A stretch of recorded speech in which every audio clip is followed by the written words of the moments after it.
नमस्कार, स्वदेश न्यूज देख रहे हैं आप। मैं हूं आपके साथ राखी और चर्चा करेंगे पैनिक मत हो, वक्त है गुजर जाएगा। देखिए, ये अपील शुरू से हम करते आए हैं जब से कोविड काल आया और ये जो दूसरी लहर है बहुत घातक है, इसका संक्रमण बहुत तेज है, सुधरने का संभलने का मौका ही नहीं मिल रहा। लेकिन फिर भी बार बार एक अपील स्वदेश न्यूज ने की है और आज भी हम करेंगे कि प्लीज घबराइए मत, पैनिक मत होइए और जो एक गाइडलाइन है सोशल डिस्टेंसिंग की, सैनिटाइजेशन की, डबल मास्किंग की, अब तो कहना चाहिए, उसको प्लीज कैरी करिए ताकि आप और हम और आपके जो नजदीकी हैं, आपका जो परिवार, वो सुरक्षित रहे। इन सबके बीच एक ऐसी खबर है, खास तौर पर जो आज का टाइटल है कि पैनिक मत होइए। पैनिक इसलिए क्योंकि हाहाकार मचा है, अस्पतालों में चीखने की आवाज आती है, जिनके परिजन दम तोड़ते हैं वो वहां हैरान परेशान, उन्हें समझ नहीं आता क्या करें। और एक और वाकया ऐसा आया है, आपको बता दें कि एक कोरोना पीड़ित मां ने दम तोड़ा और उस मां की मृत्यु के बाद वो बेटी इतनी ज्यादा तनाव में थी, इतनी पैनिक हो गई कि उसने भी 4 मंजिला इमारत से छलांग लगा दी। सबसे बड़ी बात कि वहां से कूदने के बाद आखिरकार उसको बचाने की बहुत कोशिश की गई, लेकिन उसकी मौत हो गई। इलाज के दौरान उसने भी दम तोड़ दिया। तस्वीरें आप देख सकते हैं, ये वो तस्वीरें हैं। मकसद दिखाने का सिर्फ ये है कि प्लीज घबराइए मत, प्लीज आप लोग पैनिक मत होइए। समझ सकते हैं जिसने अपनी मां को खोया है, समझ सकते हैं जिसने अपने पिता को, भाई बहन को, बहू बेटियों को, बच्चों को खोया है इन स्थितियों में, परिस्थितियों में। लेकिन अपील बस इतनी सी है कि प्लीज इतना ज्यादा पैनिक मत होइए, इतना तनाव में मत आइए कि इस तरह की घटना को अंजाम दीजिए, क्योंकि आपको रहना होगा। आपके परिवार से यदि कोई जाता है, भगवान ना करे, तो बाकी लोगों को संभालने के लिए आप ही हैं। आप तस्वीरें देख सकते हैं, ये वो बेटी है जो अब इस दुनिया में तो नहीं है, लेकिन हाँ, इनकी मां को कोरोना हुआ था और उनने दम तोड़ा और उसके बाद ये इतने तनाव में थी, इतनी परेशान थी कि खुद संभाल नहीं पाई अपने आप को और ऊपर से छलांग लगा दी। बचाने की बहुत लोगों ने कोशिश की, लेकिन इलाज के दौरान इस युवती ने भी दम तोड़ दिया। दिखाने का मकसद सिर्फ ये है कि प्लीज पैनिक मत होइए। वक्त है, कहते हैं ना, वक्त है गुजर जाएगा। समझ सकते हैं कि वक्त बहुत कठिन है, कठिन परिस्थितियां बनी हुई हैं, मुश्किल हो रहा है, लेकिन संभालना बहुत मुश्किल है। चलिए, और इस वक्त आपको बता दें कि कई सारे मेहमान हमारे साथ जुड़े हुए हैं, हम चर्चा इसी पर करेंगे। सबसे पहले आपका परिचय करा देते हैं। भारतीय जनता पार्टी का पक्ष रखने के लिए मनीष सक्सेना जी हमारे साथ जुड़े हैं। मनीष जी, बहुत स्वागत स्वदेश न्यूज से जुड़ने के लिए। और कांग्रेस का पक्ष रखने के लिए राम पांडे जी हमारे साथ जुड़े हैं। राम पांडे जी, आपका भी बहुत स्वागत है। और अब से कुछ देर में हम पूरी कोशिश कर रहे हैं कि जो मनोचिकित्सक हैं रूमा भट्टाचार्य, वो भी हमारे साथ जुड़ेंगी। चर्चा की शुरुआत सबसे पहले मनीष जी आपसे करना चाहती हूँ। एक तस्वीरें हम देख रहे हैं, ये मंडीदीप, रायसेन के मंडीदीप के पास की तस्वीरें हैं, जहां पर कोरोना पीड़ित एक मां का निधन होता है और उसके बाद वो बेटी इतने तनाव में आती है कि वो भी ऊपर से एक बिल्डिंग से छलांग लगाती है और इलाज के दौरान उसने भी दम तोड़ दिया। मकसद ये दिखाने का या ये चर्चा रखने का बस इतना सा है कि लोग जो पैनिक हो रहे हैं, लोग जो घबरा रहे हैं, अस्पतालों में जिन्हें ऑक्सीजन नहीं मिलती, वो लोग दम तोड़ रहे हैं, उनकी चीख पुकार गूंजती है। उन लोगों को एक कहना चाहिए सांत्वना भी दें, समझाएं भी, अपील भी करें, कैसे कंट्रोल किया जाए। क्या लगता है इसके लिए कहीं ना कहीं किसे जिम्मेदार माना जाए? क्या वाकई में ये जो हालात हम दिखा रहे हैं खबरों के माध्यम से, जो तस्वीरें हमारे साथ आ रही हैं या अव्यवस्थाएं कह लीजिए, क्या इनको देखकर लोग पैनिक नहीं हो रहे? देखिए राखी जी, निश्चित रूप से ये जो दौर है ये पूरे विश्व के लिए एक संक्रमण काल की दिशा में आगे बढ़ रहा है। इस महामारी से निश्चित रूप से प्रत्येक नागरिक पीड़ित है, दुखी है, और जो इस त्रासदी के शिकार हो रहे हैं, इस महामारी के शिकार हो रहे हैं, निश्चित रूप से उनकी वेदना, उनकी चीख जायज है। सरकार ने अपने स्तर से जो प्रयास करना चाहिए, निश्चित रूप से सरकार अपने स्तर से प्रयास कर रही है, परंतु ये जो मानवता की एक परीक्षा का जो समय है, निश्चित रूप से ये मानवता की परीक्षा में व्यक्ति अपना आपा खो रहा है और परिस्थिति के आगोश में समा रहा है। कारण स्पष्ट है, ये किसी से छिपा नहीं है। हम ये दावा करें कि सरकार का पूरी तरह इस पर नियंत्रण है, ये भी एक अतिशयोक्ति वाली बात होगी। हम वास्तविकता को समझते हैं, वास्तविकता को हम स्वीकार करते हैं, परंतु राखी जी मैं यह भी कहना चाहता हूं कि इसमें अधीरता के कारण लोग ऐसे हालात और ऐसे कदम उठा रहे हैं, इससे बचना चाहिए।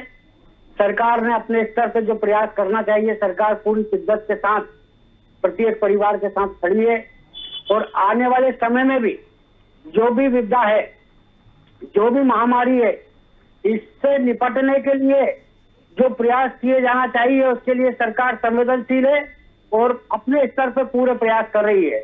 आपने देखा होगा, चाहे ऑक्सीजन की किल्लत हो, चाहे इंजेक्शन की किल्लत हो, चाहे अन्य मेडिसिन की किल्लत हो, पूर्व की स्थिति में और वर्तमान के हालात आप यदि तुलना भी करेंगे तो हम बहुत अधिक स्तर पर इसमें कारगर कोशिश कर रहे हैं और आगे भी हम ये कोशिश जारी रखेंगे, जिसके कारण हम कितना नियंत्रण कर पाते हैं ये समय बताएगा, इसमें भी कोई दो राय नहीं है। और मैं यह भी कहना चाहता हूँ राखी जी कि जो परिस्थिति है इससे निपटने के लिए जनमानस भी आज सब सहयोग के लिए तैयार है, सामाजिक संस्थाएं भी सहयोग के लिए तैयार है और मैं पीड़ित परिवार से भी आग्रह करूंगा और जो भी इस बीमारी की चपेट में है और जो कोरोना वॉरियर्स भी जो इस काम में लगे हुए हैं, उन सबसे एक और निवेदन करना चाहता हूं कि वर्तमान हालात को समझ करके एक मानवता की परीक्षा में अपना भी एक सहयोग करें तो निश्चित रूप से हम इस अभियान में सफल होंगे। ठीक है, राम पांडे जी के पास आएंगे। राम पांडे जी, जो तस्वीरें हम देख रहे हैं वो बहुत ज़्यादा विचलित करती हैं और दुख भी हो रहा है, लेकिन कुछ नहीं किया जा सकता, सिर्फ एक अपील के, एक मैसेज के और ये बार बार एक प्रयास करने के, प्लीज़ जो भी लोग हैं वो पैनिक ना हो, लेकिन उनकी उस वक्त स्थिति क्या होती होगी ये हम बहुत अच्छे से समझ सकते हैं। क्या इसके पीछे वजह माने, इस तरह से जो पैनिक हो रहे हैं लोग, उनके लिए मुख्य रूप से क्या वजह मानी जा सकती है? वाकई में जो हाहाकार मचा है, वाकई जो आंकड़े हैं, कुछ लोग तो ऐसे भी हैं, कुछ खबरें तो ऐसी भी आ रही हैं कि लोग हॉस्पिटल में लड़ रहे हैं, सिलेंडर लेके परिजन भागे चले जा रहे हैं, चोरी कर रहे हैं सिलेंडर को कि हम बचा लें ताकि हमारे परिजन को वो चीज मिल जाए। तो ये, और उस स्थिति में यदि किसी की मौत हो जाती है तो वो और ज्यादा ऐसी स्थितियां वहां बनती है, चीख पुकार मचती है। तो कुल मिलाकर ये जो चीजें हैं दिखाना भी जरूरी है, लोगों को बताना भी जरूरी है, ये चीजें छुपते नहीं छुपाती। क्या एक वजह मानी जाए कि इसीलिए लोग इतने पैनिक हो रहे हैं, जो इतना विकराल रूप हम देख रहे हैं? जी, वाकई स्थिति बहुत भयानक है। आप कल्पना कीजिए कि इंसान वेंटिलेटर पर है, किसी की माँ वेंटिलेटर पर है और उसको पता है कि ऑक्सीजन सिलेंडर लग जाएगा तो मेरी माँ बच जाएगी, और वो ऑक्सीजन सिलेंडर की कमी के कारण उस बच्चों के सामने वो माँ मर रही है। ऐसे एक जगह के हालात नहीं है और ऐसा केवल मध्य प्रदेश में नहीं है, पूरे हिंदुस्तान में हो रहा है। पता है कि मेरे पिता को एक रेमडेसिविर का इंजेक्शन लग जाएगा तो मेरे पिता की जान बच जाएगी, लेकिन वो इंजेक्शन नहीं मिल रहा है। तो आप सोचिए कितने लोग अनाथ हो रहे हैं, कितनी महिलाएं विधवा हो रही हैं, कितने पति अपने बगैर पत्नी के रहेंगे, मतलब हालात क्या हो रहे हैं। और इसका सबसे बड़ा कारण है, जैसे कहते हैं ना कि जब प्यास लगी तब कुआं खोदना, जब प्यास लगी तब कुआं खोदना। सबको पता है कि 1 साल पहले ये कोरोना हमारे देश में आ चुका है, लेकिन उसको गंभीरता से नहीं लिया। मध्य प्रदेश के मुख्यमंत्री जो हैं, मुख्यमंत्री बनने के पहले कहते हैं कि सर्दी जुकाम से ज्यादा कोरोना कुछ नहीं है, मुख्यमंत्री बनने के बाद कहते हैं कि बेहद खतरनाक है। तो पूरी राजनीति यदि कहीं हिंदुस्तान में की है या मध्य प्रदेश में की है तो जो शिवराज सिंह जी ने की है। आप बताइए, जनवरी में कोरोना आ गया, मध्य प्रदेश के विधायकों को खरीदने के लिए शिवराज सिंह जी ने बेंगलोर में विधायकों को बंद करके रखा, तो 1 महीने में जो तैयारियां होनी थी वो तैयारियां नहीं हो पाई। आप देखिए, पूरी दुनिया में ऑक्सीजन उत्पादन करने वाला हिंदुस्तान नंबर 1 है और हमें ऑक्सीजन की कमी पड़ रही है, और हम इतना भी ज्ञान नहीं कि हम दूसरे देशों को ऑक्सीजन निर्यात कर रहे हैं और अपने देश के लोगों को हम ऑक्सीजन के सिलेंडर नहीं दे पा रहे हैं। आज हालात ये है कि पूरी दुनिया का 40% कोरोना संक्रमित लोग हिंदुस्तान में है। तो हालात इतने बिगड़ते जा रहे हैं और भाई कहाँ इनके 325 सांसद, कोई सांसद नजर नहीं आता है। आप बताइए, भाई कहावत तो नहीं होगी, पर उपदेश कुशल बहु तेरे। शिवराज सिंह डेली भाषण दे रहे हैं, डेली प्रेस कॉन्फ्रेंस कर रहे हैं, 4 दिन पहले तक दमोह में प्रचार कर रहे थे।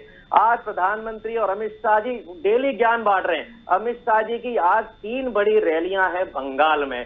क्या ये प्रधानमंत्री जी को नहीं पता? प्रधानमंत्री जी स्वयं बंगाल में रैली लेने के लिए ऐसी परिस्थिति में जा रहे हैं। इससे ये साबित होता है कि इनके लिए चुनाव जीतना ही सब कुछ है। हजारों लाशें बिछ जाएं, ये लाश के ऊपर माइक लगाकर और बंगाल में भाषण दे रहे हैं।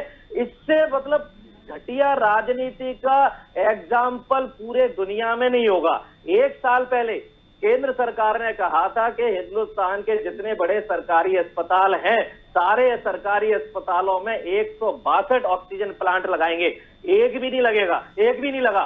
शिवराज सिंह जी ने 1 साल पहले होशंगाबाद में ऑक्सीजन प्लांट का उद्घाटन किया था, उसकी बाउंड्री वॉल तक नहीं बनी। तो आज भी केवल बोलते जा रहे हैं, बोलने से काम नहीं चलेगा, काम करने से काम चलेगा। कहाँ इनके 18 करोड़ इनके वो है कार्यकर्ता, एक भी दिखाई नहीं देता।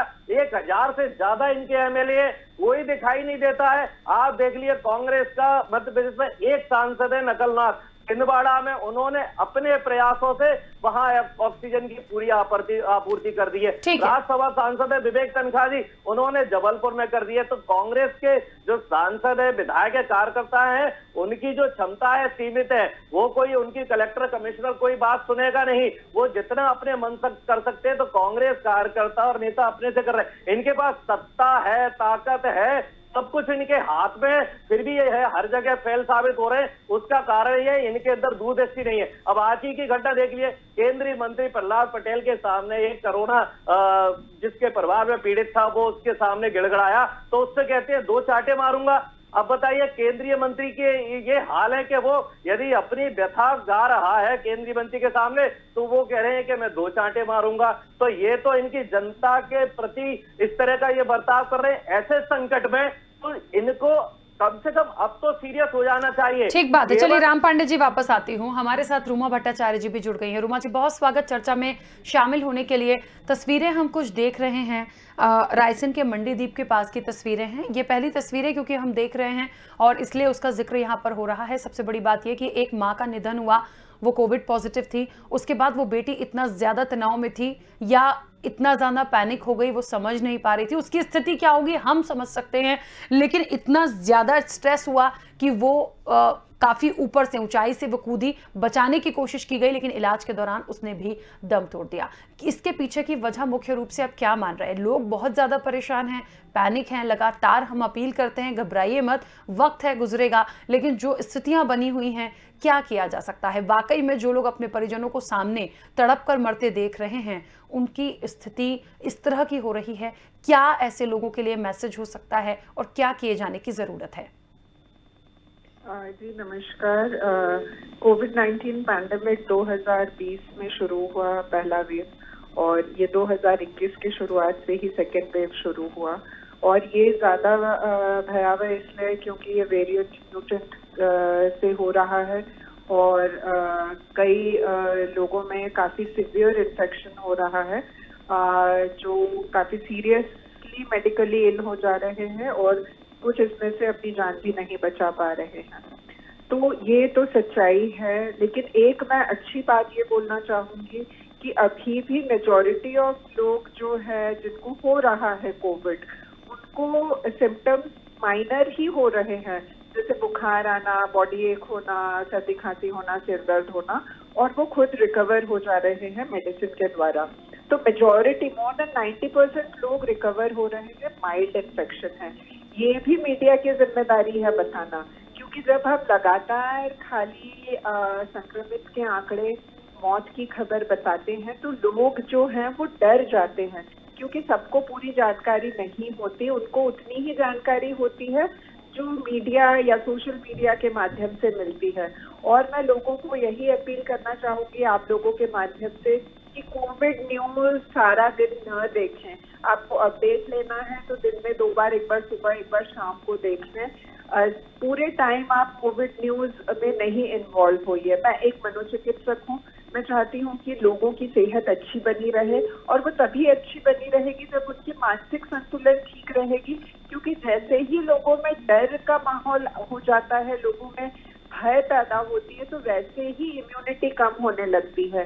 अभी मुझे नहीं पता मेरे पहले कौन वक्ता बोल रहे थे, तो हम देखते हैं कि सिर्फ आरोप प्रत्यारोप चल रही है। तो विपक्ष का भी काम था कि पूरे साल भर सत्ता को समझाइश देते रहते और उनको बताते कि आप ये करिए। जब कुछ हो जाता है तो it is very easy to be wise after the folly. तो लोगों में इन्वॉल्वमेंट होना चाहिए अगर आप कुछ देश के लिए करना चाह रहे हो तो। पर मैं सब दर्शकों को यही कहना चाहूंगी कि अपनी इम्यूनिटी बनाए रखिए, अपनी नींद पूरी करिए। नींद पूरी होना बहुत जरूरी है, क्योंकि नहीं तो बॉडी की इम्यूनिटी डाउन होती चली जाती है। आज के समय में लोग घरों में हैं, चाहे वर्क फ्रॉम होम कर रहे हैं या स्टडी फ्रॉम होम कर रहे हैं, तो ज्यादातर लोग क्या करते हैं, पूरे टाइम डिजिटली एक्टिव रहते हैं, स्क्रीन एक्सपोजर होता रहता है, चाहे वो न्यूज सुन रहे हो, मूवी देख रहे हो, नेटफ्लिक्स देख रहे हो, तो उनकी रातों की नींद जो 10 साढ़े 10 तक हो ही जानी चाहिए, वो 1-2 बजे तक कर रहे हैं। तो नींद जब सही समय पे भी नहीं होती है तो बॉडी पॉजिटिव हार्मोन्स रिलीज करना बंद कर देती है। अभी जो आपने दुखद घटना बताई कि जहाँ पे लोग दहशत में आके अपने परिवारजनों को खो के, जिनमें अवसाद के लक्षण हो रहे हैं और वो इतना ज्यादा खतरा जा रहे हैं और उनमें जीने की इच्छा खत्म हो रही है, ये बहुत दुखद घटना है। ये भी छुटपुट घटना है, लेकिन जब ऐसे हाईलाइट हो जाती है ना, मुझे माफ करिए मैं बोलना चाहती हूँ, जब ऐसे नेगेटिव न्यूज हाईलाइट हो जाती है ना, तो बाकी लोग जो थोड़ा बहुत डरे रहते हैं वो और डर जाते हैं। तो मैं सभी चैनलों से गुजारिश कर रही हूँ और आपसे भी करूंगी कि आप लोग साथ में पॉजिटिव न्यूज भी दिखाइए। भारत की इतनी बड़ी जनसंख्या है, उसमें 0.5% भी कोविड से ग्रसित नहीं है, तो 99.5% लोग अभी भी स्वस्थ हैं।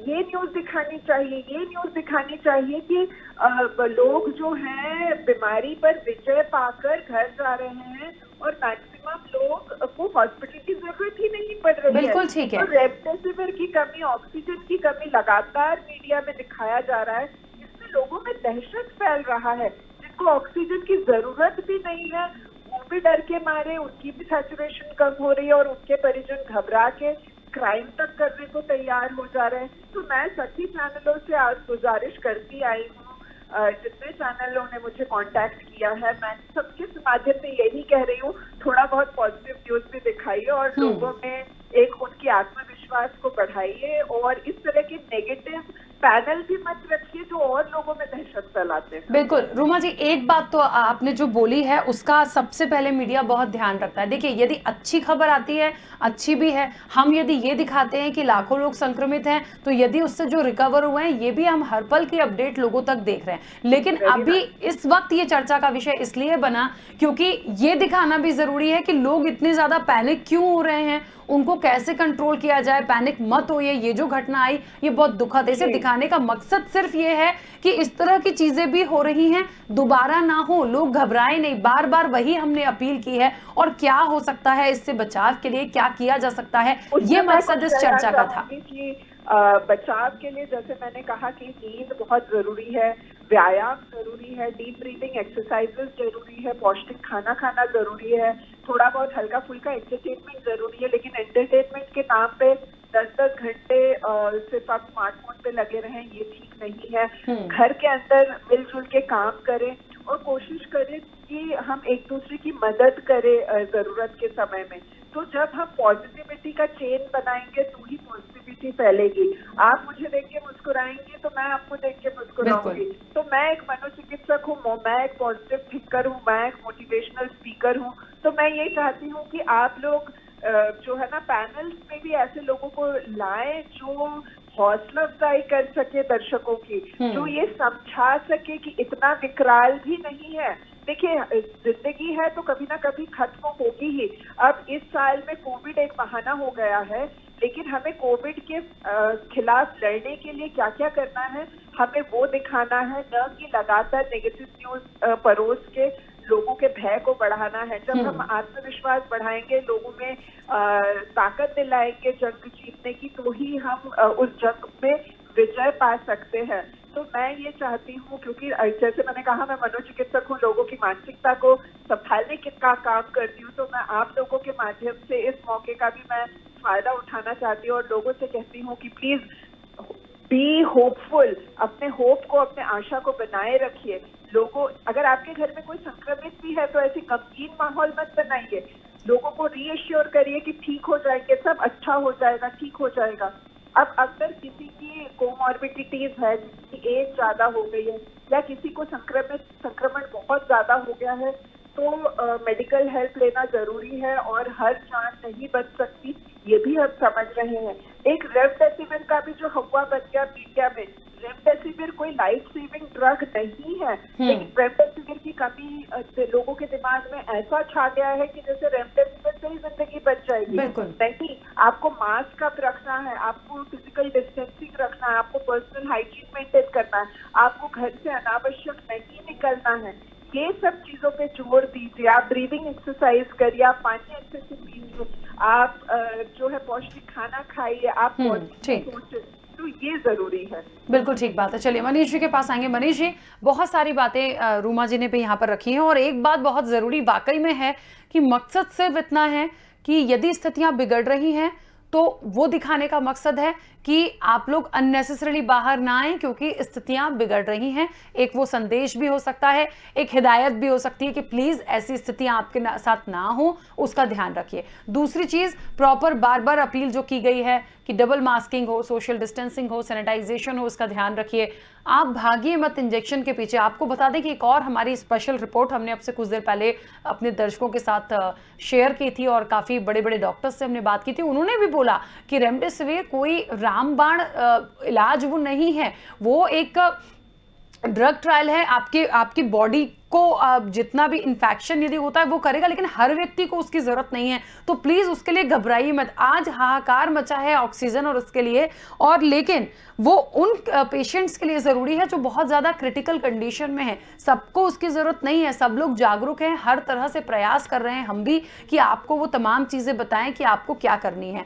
मनीष जी, अपनी बात रखिएगा एक छोटे से सवाल के साथ। आगे और क्या कुछ किया जा सकता है? लोग पैनिक ना हो उसके लिए, उन्हें समझाने के लिए, जिस तरीके से हमने जागरूक किया ना मास्क के लिए, सोशल डिस्टेंसिंग के लिए, मुझे लगता है एक अपील मैं यहां से स्टार्ट करूंगी कि लोग प्लीज पैनिक ना हो, घबराइए मत। देखिए, स्थितियों का डटकर सामना करिए। हमारी कभी भी तबीयत खराब होती है, बहुत ज्यादा हम नहीं हमको अच्छा फील होता, फिर भी हम दूसरे को यही बोलते हैं यार ठीक हो जाएगा, टेंशन नहीं लेना। तो वो जो चीज रूमा जी ने भी यही बोली है कि हमें वो सारी चीजों को आगे फॉरवर्ड करना होगा ताकि ये जो तस्वीरें हम देख रहे हैं ये कभी भी किसी को भी ना देखनी पड़े।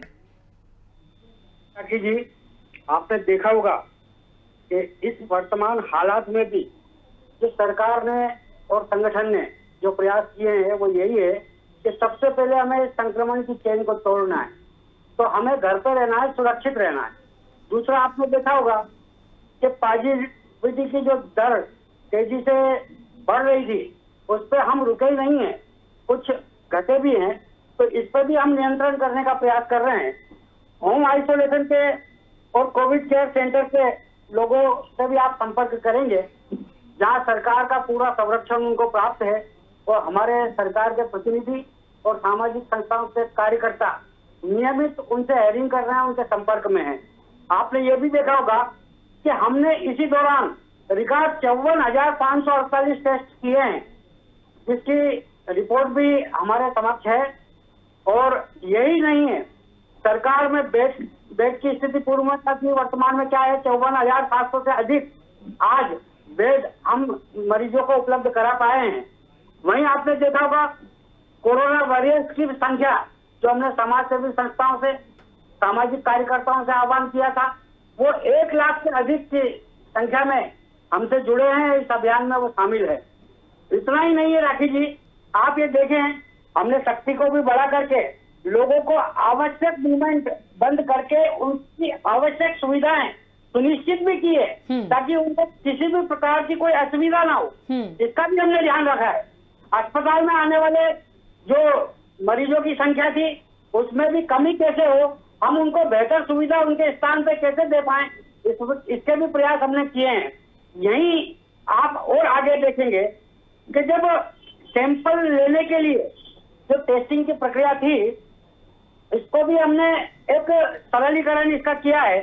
इसमें भी हमने मोबाइल टीम का गठन करके हम घर पर ही उनकी सैंपलिंग लेने की भी व्यवस्था कर रहे हैं। ये अपने आप में एक इनोवेटिव प्रयास है और निश्चित रूप से हम और अधिक इस अभियान में कितने कारगर साबित हो सकते हैं, कैसे हम लोगों की आवश्यकता बन सकते हैं, इस पर सरकार का पूरा ध्यान है। और निश्चित रूप से आप सबके सहयोग से अभी माननीय रूमा भट्टाचार्य जी ने भी बहुत अच्छी बात, बहुत अच्छे सुझाव दिए हैं, उसका भी सभी पालन कर रहे हैं। और मैं आपके चैनल के माध्यम से जनता जनार्दन का भी आह्वान करता हूं कि इस महामारी में आप सब सहयोगी बने और हम इससे कैसे निपटें। यदि कोई उचित सुझाव है तो वो भी आप दें, उसका समाधान क्या हो सकता है वो भी आप हमें बताएं। हम सब मिलकर के इस अभियान में जुड़ करके इस महामारी का मुकाबला करेंगे। और निश्चित रूप से हम आपको बताना चाहते हैं कि जो प्रयास आज भी आपने देखे, शासकीय स्तर पर भी देखे हैं, चाहे मेडिसिन का मामला, चाहे ऑक्सीजन का मामला हो, सरकार पूरी संवेदनशील है, वो अपने प्रयास में कहीं कोई कमी नहीं कर रही है। और अधिक स्तर पर काम कैसे हो सकता है वो प्रयास निरंतर जारी है। ठीक है मनीष जी, बीच में रोक रही हूँ, चलिए राम पांडे जी जल्दी से अपनी बात रखिएगा। जी जी, जहां तक रेमडेसिविर इंजेक्शन की बात थी, तो ये सबको पता है कि ये इंजेक्शन 10-15 हजार रुपए का आता है, तो ये क्रिटिकल कंडीशन में ही लगता है। और इसको जब डॉक्टर बोलता है तब वो पेशेंट उसके लिए भागता है। तो मेरे पास तक भी कॉल आए कि भैया रेमडेसिविर इंजेक्शन नहीं मिल रहा है, कोई व्यवस्था हो तो कहीं से कराइए। तो हमें सबका ध्यान रखना है, ये नहीं कि केवल हमें अमीरों की बात करना है, हमें गरीबों का भी ध्यान रखना है। और ये सरकार की जिम्मेदारी है कि स्वास्थ्य सेवाओं को सरकार दुरुस्त करे। लेकिन सरकार गंभीर नहीं है। मैं केवल एक लाइन में बता देता हूं कि सरकार गंभीर इसलिए नहीं है कि आज की तारीख में, आज 22 अप्रैल को अमित शाह ने बंगाल में 3 रैलियां की हैं, दमोह में शिवराज जी ने रैलियां की हैं, प्रधानमंत्री वहां रैलियां कर रहे हैं। तो ये कोरोना के संक्रमण को रोकने के लिए प्रधानमंत्री, गृह मंत्री, मुख्यमंत्री कोई प्रयास नहीं कर रहे हैं। दूसरा, स्वास्थ्य सेवाओं की जो रिस्पॉन्सिबिलिटी है सरकार की, वो जनता का अधिकार है। जनता 28% जीएसटी दे रही है, 30% इनकम टैक्स दे रही है, 32% वेट दे रही है, रोड टैक्स दे रही है, प्रॉपर्टी दे रही है। ये सारे टैक्स जनता इसलिए दे रही है कि उनको स्वास्थ्य और शिक्षा दुरुस्त मिले। लेकिन हो क्या रहा है, मां मर रही है, पिता मर रहा है, भाई मर रहे हैं। राम पांडे जी, लोग पैनिक ना हो इसके लिए कांग्रेस या विपक्ष अपनी तरफ से कुछ करेगा? कांग्रेस और विपक्ष, हमारा जितना काम हो सकता है, जागरूकता, हमारे जितने विधायक हैं सब जितनी अपनी यथासंभव हो सकता है वो मदद कर रहे हैं। गरीबों को खाना खिला रहे हैं, कोविड सेंटर खोल रहे हैं, छिंदवाड़ा हो, जबलपुर हो, ग्वालियर हो, सब जगह जो जितनी मदद कर सकता है। सबसे बड़ी मदद तो ये देख लीजिए, केंद्रीय मंत्री वीके सिंह ट्विटर पर लिखते हैं कि मेरे भाई को बेड नहीं मिल रहा है, तो यूथ कांग्रेस के हमारे अध्यक्ष ने गाजियाबाद में उन केंद्रीय मंत्री के लिए बेड की व्यवस्था कराई। तो यूथ कांग्रेस पूरे हिंदुस्तान में तन मन धन से जनता के बीच में लगे हुए। लेकिन आप जानते अच्छी तरह से कि अखबार में खबरें उनकी छपती हैं जो विज्ञापन देते हैं। कांग्रेस की खबरें अखबार में छपेंगी तो निगेटिव छपेंगी, क्योंकि कांग्रेस के पास विज्ञापन देने के लिए पैसा नहीं है। और भारतीय जनता पार्टी के बारे में खबरें छपेंगी तो पॉजिटिव। आज देख लिए, एक देश एक विधान की हम बात करते हैं, और जो वैक्सीन है उसका 3 रेट, केंद्र सरकार को 150 रुपए में और राज्य सरकारों को 400 रुपए में, प्राइवेट अस्पतालों को 600 रुपए में। ये 3 रेट किस आधार पर, या तो 150 रुपए दो, या 400 रुपए दो, या 600 रुपए दो। जब एक देश में वैक्सीन की कीमत आप अलग अलग कर रहे हो, मतलब आपने कोरोना का आज भी व्यापारीकरण कर दिया है कोरोना के बारे में। और हमारा सकारात्मक रवैया बहुत जरूरी है, सकारात्मक सोच बहुत जरूरी है, सकारात्मकता से ही लोग बाहर आएंगे। लेकिन ठीक है, राम पांडे जी बीच में रोक रही हूँ। ठीक है, चलिए देखिए समय की सीमा है। आप सभी मेहमानों का बहुत शुक्रिया इस चर्चा में शामिल होने के लिए। बात इतनी सी है कि सकारात्मकता की बात हो रही है, पॉजिटिविटी की बात हो रही है, पैनिक ना हो, उन्हें अपील करने की बात हो रही है, लेकिन राजनीति सब जगह करनी है। कितनी ही कोशिश कर ली जाए, कितने ही विषयों पर बात कर ली जाए, चर्चा है, लोग पैनिक ना हो, वक्त है, गुजर जाएगा। अपनी राय होती है, अपनी बातें होती हैं, लेकिन सवाल उठा देते हैं मीडिया पर। राम पांडे जी भी गए तो उन्होंने कह दिया कि वो हमारी खबरें नहीं छपती हैं, हमारी खबरें नहीं आती हैं, जो विज्ञापन देते हैं। इस तरह की बातों का इन सब विषयों में देखिए कोई औचित्य नहीं है। सबसे बड़ी बात यह होती है कि क्या कर रहे हैं, क्या कमियां हैं, क्या होना चाहिए, लोगों को कैसे बचाया जाए, उनके परिजनों को कैसे बचाया जाए, लोग पैनिक ना हो, टेंशन में ना आए, तनाव में ना आए, उसके लिए क्या किया जाए, इस पर बात नहीं होती। बात सिर्फ और सिर्फ सियासत पर चली जाती है और यह बिल्कुल भी ठीक नहीं है। बहरहाल स्वदेश न्यूज एक अपील कर रहा है एक बार फिर से जाने से पहले कि प्लीज पैनिक मत होइए, वक्त है, गुजर जाएगा। ध्यान रखिए अपना और अपने परिजनों का और संयम से काम लीजिए। बस इतनी सी छोटी सी अपील है। चर्चा में इतना ही। दीजिए इजाजत। नमस्कार।